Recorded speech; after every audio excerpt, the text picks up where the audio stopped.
Onar, I have a question for you about AI. How do we ensure that AI supports rather than stifles human intuition in the design process? That's me? Yeah. All right. Okay, I'll try to answer that. Yeah, it's interesting. I think it helps to kind of like step back and try to look into things from a distance. And before AI, maybe it's pretty helpful to talk about like computational and digital, what they are. When we talk about like design, like digital design tools or computation, it implies almost some sort of like absolute, like very refined idea of a form or of a system, right, as we usually see. But that usually depicts a very small portion of the story, right? With that kind of like refinement and conversion of ideas to the digital, you redact a lot. You reduce everything, right? So one thing we have been discussing actually on the roundtables today too, and here as well, is that like we are very sensory creatures, right? So we have so many senses. So vision is kind of like connected to touch. Touch is connected to, let's say, like sensation of heat and texture and so on and so forth. So everything. When you combine all of these, actually, all these like digital tools feel very distant, right? So, but then AI exploded, and we all started thinking, hey, it's making images. Oh, it's talking to me. Oh, it understands, and so on. So there's this like sudden anthropomorphization of the tools. But what's happening there is actually, again, like if you look from these systems existed for a long time. So AI has been with humans for 80 years. It's like 8 decades.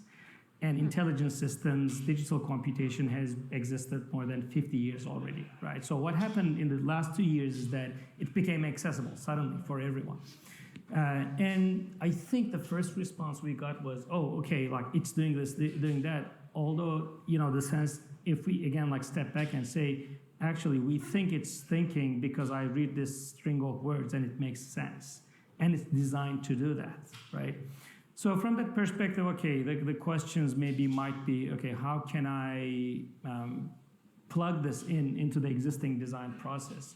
Like some of the commentary is saying, okay, there's a way of doing things with touch, and I cannot kind of like immediately forget about it and change the whole design process and the whole value chain, right?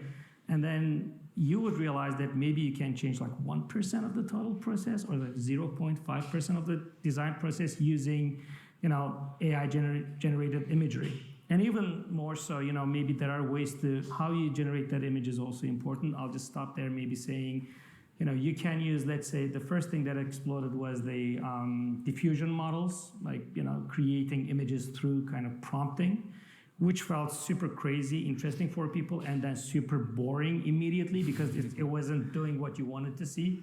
And then Viscom came and said, hey, you can sketch and prompt simultaneously. And we're like, yes.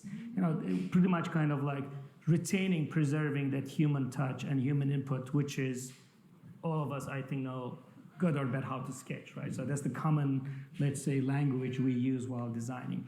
So anyway, when we are looking into these technologies, I think it's important to kind of like step back. Oh, we are humans. These are the systems that exist, and this can add value here, and this can fail terribly here and show the failures. So that's very important.